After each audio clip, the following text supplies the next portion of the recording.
अगले वक्ता को मैं मंच पे आमंत्रित करने से पहले very young and dynamic political leader, दूसरी टर्म एमएलए वाला इलेक्शन जीतकर 84 से आते हैं राजस्थान से, राजकुमार रोज को मैं ससम्मान मंच पे आमंत्रित करता हूँ। आप राजकुमार रोज जी। आदिवासी से आया, आदिवासी से, क्योंकि पूरा दिन उन्होंने सुना है जनता की आवाज, तो अभी जनप्रतिनिधि की आवाज हम सुनेंगे। आप राजकुमार जी।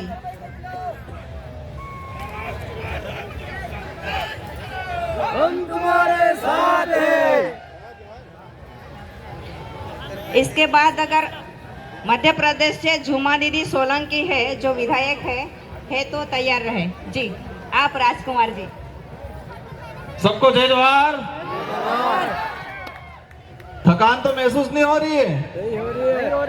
संचालक महोदय ने कहा है बहुत शॉर्ट एंड स्वीट में बोले। मैं कोशिश करूंगा कि मेरी भावना, मेरी बात बहुत कम शब्दों में, बहुत कम समय में रखूं। 31वां आदिवासी सांस्कृतिक एकता महासम्मेलन में विभिन्न राज्यों से और अन्य देशों से पधारे हुए हमारे अतिथि, हम सब यहां पर एकत्रित होके हमारे आदिवासी समाज को किस दिशा में ले जाना है, हमारे आदिवासी समाज के संवैधानिक हक अधिकार और हमारे आदिवासी समाज की संस्कृति का संरक्षण संवर्धन को लेकर चर्चा कर रहे हैं। आज मेरा वक्तव्य शुरू करने से पहले मैं इस मंच से मेरी 84 की जनता को नमन करना चाहूंगा, धन्यवाद देना चाहूंगा कि 84 की जनता ने मुझे दूसरी बार विधायक बनाया और मेरे से पूर्व हमारे झारखंड से आए हुए मैडम ने बताया था सिलेक्शन का, भले इलेक्शन हुआ हो लेकिन 84 की जनता ने मुझे सिलेक्शन किया था और मेरी टिकट, मेरा सिलेक्शन 84 विधानसभा की जाजम पे हुआ था। 84 के कार्यकर्ताओं ने किया था और वही हमारा हाईकमान है। मेरी 84 की जनता ही हाईकमान है। मेरी 84 की जनता ही टिकट भी देती है और वोट भी देती है और इसी बदौलत 1,11,000 वोट मुझे मिले और राजस्थान के अंदर मैं दूसरी बार विधायक बना और हाईएस्ट वोटों से परसेंटेज के मामले में 1 नंबर और बाकी संख्या के मामले में दूसरे नंबर पे मेरा नंबर रहा। इसके लिए मैं 84 की जनता को धन्यवाद देना चाहता हूं। आज देश में हो क्या रहा है, आज देश की जो स्थिति है और देश में विशेषकर बात करें आदिवासी समुदाय की, हम एकत्रित होते हैं, हम बातें करते हैं बारी बारी से, लेकिन ये बातें धरातल पे इंप्लीमेंट कैसे हो पाती है, हम कितना करते हैं वहां तक नहीं जाते हैं। लेकिन मैं मेरे विधानसभा और मेरी विचारधारा, जिस विचारधारा से आता हूं, जिस संगठन से आता हूं, उनको मैं धन्यवाद देना चाहता हूं कि देश के किसी भी कोने में आदिवासी समाज पे कभी भी आपत्ति आई तो डूंगरपुर जिले के अंदर पहली रैली, पहला ज्ञापन होता है। भले मणिपुर के अंदर मामला हुआ और हम दावे के साथ कहते हैं कि पूर्वी भारत में अगर कहीं रैली हुई होगी, लेकिन दक्षिणी राजस्थान के अंदर या इस वाले इलाके के अंदर डूंगरपुर में पहली रैली और पहली ज्ञापन मणिपुर के मामले को लेके हुआ। हसदेव वाला मामला हुआ, हसदेव का जो प्रकरण हुआ पिछली बार हुआ तो डूंगरपुर के अंदर सबसे पहले ज्ञापन और रैलियां हुई। किसी भी प्रकार के कोई भी केवड़िया का मामला हुआ, केवड़िया का जैसा मामला हुआ, हमारे संगठन के लोगों ने डूंगरपुर जिले, उदयपुर संभाग के अंदर और विशेषकर हम हर बार पूरे बिल प्रदेश के एरिया के अंदर सभी जो उपखंड कार्यालय हैं वहां पर ज्ञापन देने का काम करते हैं। वो इसलिए होता है हर बार क्योंकि आदिवासी समाज की, हमारे आदिवासी परिवार की एक विजन बुक है और इस विजन बुक के तहत आदिवासी परिवार की सिलेक्शन प्रणाली और सिलेक्शन प्रणाली से हमारा विधायक और हमारा प्रधान चुना जाता है। तो वो विधायक मैं खुद मान लो हम जनता के प्रति जवाबदेही है, न कि हाईकमान के प्रति, क्योंकि जनता ही, हमारी क्षेत्र की जनता हमारा सिलेक्शन करती है तो हम जनता के प्रति जवाबदेही हैं। तो ये व्यवस्था पूरे देश के अंदर आदिवासी जहाँ है वहां पर ये होना चाहिए।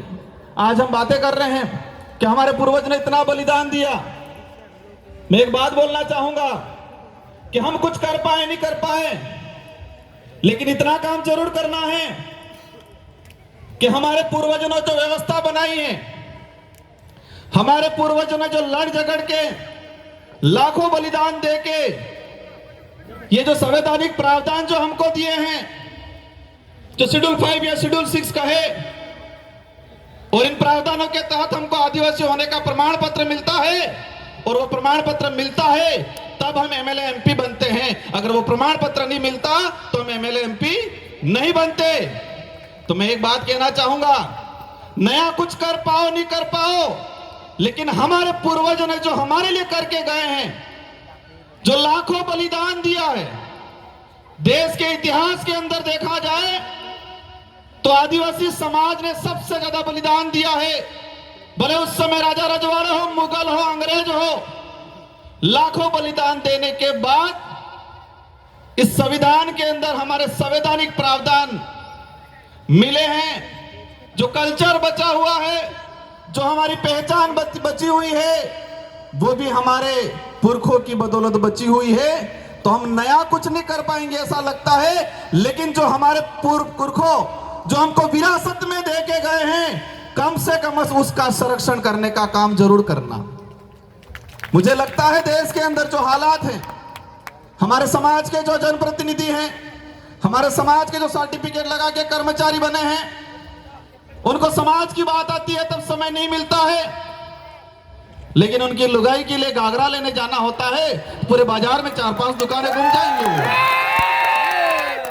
लेकिन उस कर्मचारी, उस नेता को समझना पड़ेगा कि जिस सर्टिफिकेट लगा के मैं विधायक बना हूं, प्रधान बना हूं, सरपंच बना हूं, जिस सर्टिफिकेट को लगा के मैं अधिकारी कर्मचारी बना हूं, वो सर्टिफिकेट लाखों आदिवासियों के बलिदान के बावजूद हमको वो सर्टिफिकेट मिला है।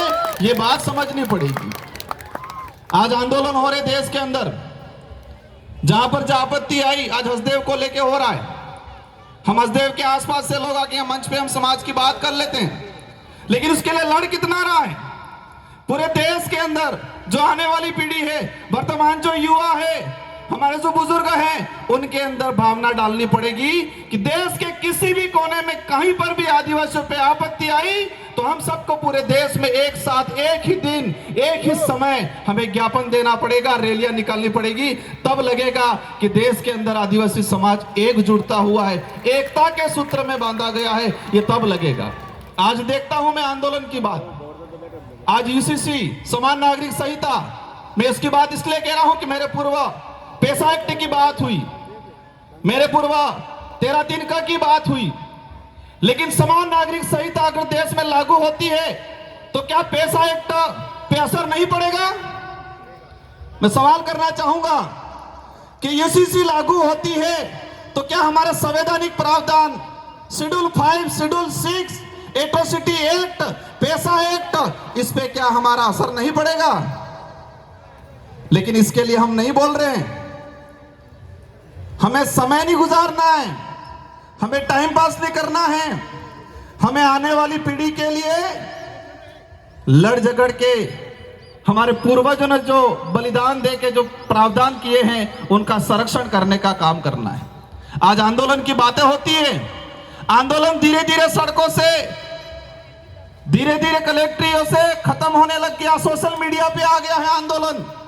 और जो हमारे समाज की जो स्थिति बन रही है, जो लग रहा है जिस तरह से आंदोलन, कहीं पर भी कोई भी मामला हुआ, एक दिन व्हाट्सएप पे डाल देंगे, एक दिन इंस्टाग्राम पे डाल देंगे, एक दिन ट्विटर पे ट्रेड कर लेंगे, 4-5 दिन भूल जाएंगे।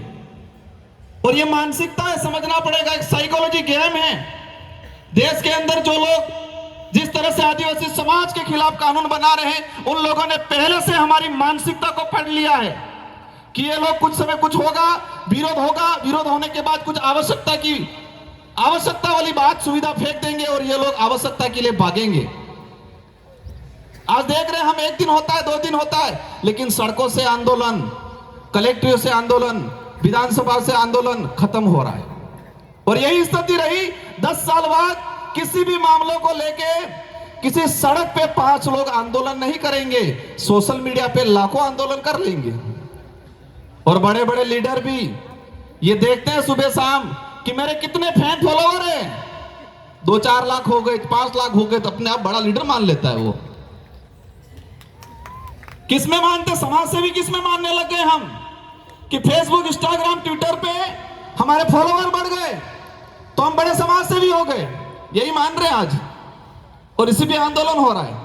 और यही स्थिति रही तो आने वाले 10 साल बाद किसी भी कितना भी अत्याचार हो जाएगा, लेकिन सड़कों पे 100 लोग इकट्ठे नहीं होंगे। ये आदत में परिवर्तन करना पड़ेगा हम लोगों को। और आज देश के अंदर जो स्थिति बनी हुई है, हमें सबसे पहले यह तय करना है कि हमको सुविधा के लिए लड़ना है या स्वाभिमान या अधिकार के लिए लड़ना है। देश के अंदर हम सुविधा के लिए लड़ रहे हैं, आवश्यकता के लिए लड़ रहे हैं, लेकिन अधिकार और स्वाभिमान की लड़ाई नहीं लड़ रहे हैं। और हर मंच पे एक ही बात होती है, अगर स्वाभिमान या अधिकार की बात करेंगे तो आवश्यकता और सुविधा नहीं मिलेगी। और यही हो रहा है। ये माइंड गेम है कि देश के आदिवासियों को आवश्यकता की लड़ाई लड़वाओ, देश के आदिवासियों को उनको जो उपयोग में दैनिक दिनचर्या में आने वाली चीजें या शौचालय या बाथरूम की आवश्यकता की लड़ाई लड़ रहे हम लोग, अधिकार की लड़ाई, स्वाभिमान की लड़ाई नहीं लड़ते।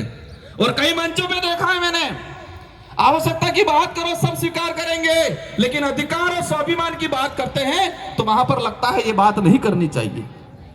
भाइयों, अगर स्वाभिमान और अधिकार की लड़ाई नहीं लड़े तो आने वाले समय में जानवर और हमारे में कोई अंतर नहीं रहेगा। क्योंकि आवश्यकता की लड़ाई जंगल में रहने वाली सियार भी लड़ती है कि मुझे कब खाने का मिल जाए मैं खा लूं, और उसका पेट भर जाता है, वो सो जाती है, और फिर जरूरत पड़ती है, उसको आवश्यकता है, उसको पेट को आवश्यकता पड़ी, वापस शिकार पे निकल जाती है, जब भी मिलता है खा के सो जाती है। तो हमें तय करना है कि स्वाभिमान की लड़ाई लड़नी है, अधिकार की लड़ाई लड़नी है, या फिर आवश्यकताओं की लड़ाई लड़नी है। और देश में मैंने कई इतने कम उम्र में देखा मैंने कि हम आवश्यकता की लड़ाई पे ज्यादा फोकस कर रहे हैं, स्वाभिमान और अधिकार की लड़ाई पे ज्यादा फोकस नहीं कर रहे हैं। आज देश की जो स्थिति बन रही है, आज हम जनप्रतिनिधि, मैं खुद भी अपने आप को जिम्मेदार मानता हूं, और मैं हर हमेशा कोशिश करता हूं कि मेरे समाज के लिए, मेरे क्षेत्र के लिए और आने वाले भविष्य के लिए लड़ाई लड़े। वक्त ज्यादा हो गया है, लेकिन इस पांडाल में विराजमान अन्य सभी राज्यों से आए हैं, मैं सभी से अनुरोध करना चाहूंगा कि जब तक हक और स्वाभिमान की लड़ाई लड़ने वाला आपका लीडर नहीं जाएगा, तब तक इस क्षेत्र का, इस समाज का, आने वाले भविष्य का कुछ नहीं होगा। जब तक अब आवश्यकता की लड़ाई लड़ने वाला लीडर विधानसभा, लोकसभा में भेजोगे, तब तक आने वाला भविष्य गर्त में जाता दिखेगा आप सबको। और इसके जिम्मेदार हम सब होंगे। हम दूसरे समाज को, दूसरे नेताओं को जिम्मेदार ठहराते हैं, लेकिन इसके जिम्मेदार हम सब होंगे। क्योंकि वो तो दूसरा लीडर तो किसकी बजाएगा? हाईकमान की, क्योंकि टिकट हाईकमान से मिलती है। और ये ताकत रखो, और हमारे डूंगरपुर 84 वालों से सीखना पड़ेगा। मैं बड़ी बात नहीं कर रहा हूं, लेकिन पूरे राजस्थान के अंदर एक शानदार परिणाम दिया है, बहुत कम समय में, बहुत कम खर्चे में। और यह शिक्षा है कि वहां पर कुछ भी हो जाए, उस क्षेत्र की जनता जो चाहेगी वही होगा। क्योंकि वो स्वाभिमान की लड़ाई लड़ना सीख गया है, वो अधिकार की लड़ाई लड़ना सीख गया है। और हमारी क्षेत्र की जनता को पता है कि स्वाभिमान और अधिकार की लड़ाई हम लड़ लेंगे तो आवश्यकता तो अपने आप पूरी हो जाएगी। इन्हीं शब्दों के साथ आप सबको धन्यवाद, आभार। जय जोहार, जय भारत, जय आदिवासी, जय संविधान। जय साईं।